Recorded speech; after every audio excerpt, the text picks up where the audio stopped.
Assembly at Karolinska Institute has today decided to award the Nobel Prize in Physiology or Medicine 2012 jointly to John B. Gurdon and Shinya Yamanaka for the discovery that mature cells can be reprogrammed to become pluripotent. I would like to ask Professor Thomas Perlman. This year's Nobel Prize awards the discovery that has changed the way we understand how cells in the body become specialized. And it has provided entirely new tools for effective development of drugs and new therapies. On this first picture, we see a fertilized egg that develops first into an embryo and then into an adult human with all its specialized cells such as muscles, nerves, and skin. As we all know, this process always moves in the same direction, from immature cells in the embryo to specialized cells in the adult. A common metaphor for this process visualizes how cells move downhill in a landscape to finally reach their destinations as specialized mature cells at the bottom of deep valleys. Scientists believed for a long time that our genes are likely altered in this process in ways so that this journey could never be set in reverse. And it seemed impossible for mature cells to travel back all the way to the immature state at the top of the mountain.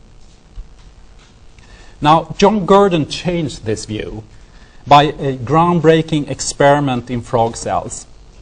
He thought that if genes, contrary to the common view, were intact in mature cells, its nucleus should be able to develop when moved into the cellular context of an egg.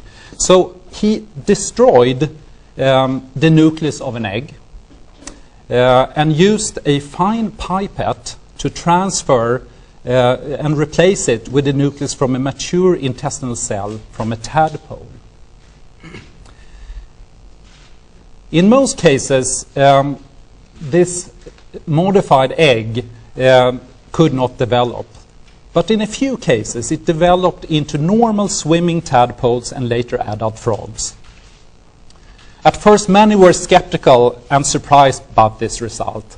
But this paradigm-shifting discovery was confirmed, and we now know that the same experiment works to clone mammals, the first being Dolly the sheep, but later also mice, cows, pigs, and other animals.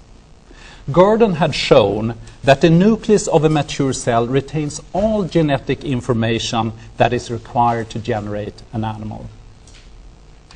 But could this also be done in intact cells without dissecting out the cell nucleus and using a pipette like Gurdon did and placing it in an egg? Shinya Yamanaka, over 40 years later, made the discovery that also whole intact mature cells can be reprogrammed, and that this could be achieved by a surprisingly simple procedure. Now, Yamanaka, he studied genes that are important for the function of pluripotent stem cells. Pluripotent stem cells are found in the early embryo and can develop into all different types of mature cells in the body. And he thought that some stem cell genes may induce pluripotency if they would be transferred into mature cells in a mouse. 24 candidate stem cell genes were selected. His target cell was a skin cell from a mouse. Now, usually scientists transfer genes into other cells one by one, but in a strikingly bold experiment, all of these 24 genes were introduced in one single step into the skin cells. And a few cells became reprogrammed into cells that could generate all the mature cells in a mouse. They had now become pluripotent. Further experiments demonstrated that only 4 genes were needed for this induction of pluripotency. He named these cells induced pluripotent stem cells, or iPS cells. The iPS cell technique is a truly groundbreaking discovery that has opened up a whole new research area in cell biology and medicine. For example, iPS cells can now be generated from patients with disease. And from these iPS cells, mature cells can be cultured so that we now have a procedure that gives access to new cell models for disorders that previously have been very difficult to study. This is a final picture that summarizes the fundamental discovery made by this year's laureates and illustrates how John Gurdon and Shinya Yamanaka reinstated pluripotency by either nuclear transfer in 1962 or by gene transfer in 2006.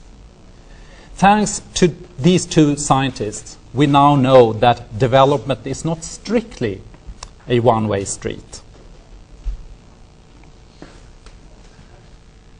Here, finally, we have the two laureates. To the left, John Gurdon from Great Britain, who is a professor at the University of Cambridge and the Gurdon Institute. To the right, Shinya Yamanaka, born in Japan and a professor at Kyoto University. Thank you.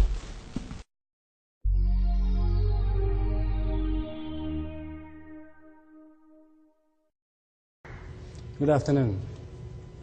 Thank you very much, Francis, for the invitation and for the kind introduction. I really appreciate induced pluripotent stem cells. Cells, we may be able to treat those many patients suffering from various diseases and injuries by cell transplantation therapy. Human embryos.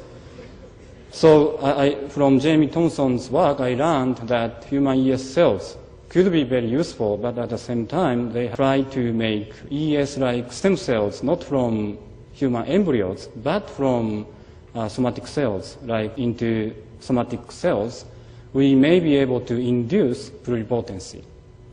Based on this hypothesis, we should be able to do with these patient-specific iPS cells. We could use these cells in toxicology, making disease models, drug screening. A good example of such applications in vitro, those iPS cells, and we can make beating cardiac myocytes. And then we can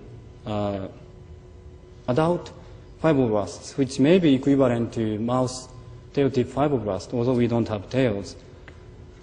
So Kazu evaluated quality of human iPS cells, students and fellows in my laboratory. This is my laboratory in Kyoto. I have like 40 people, including some strange, weird student like this guy. This is a boy student. And also I have a small lab in San Francisco.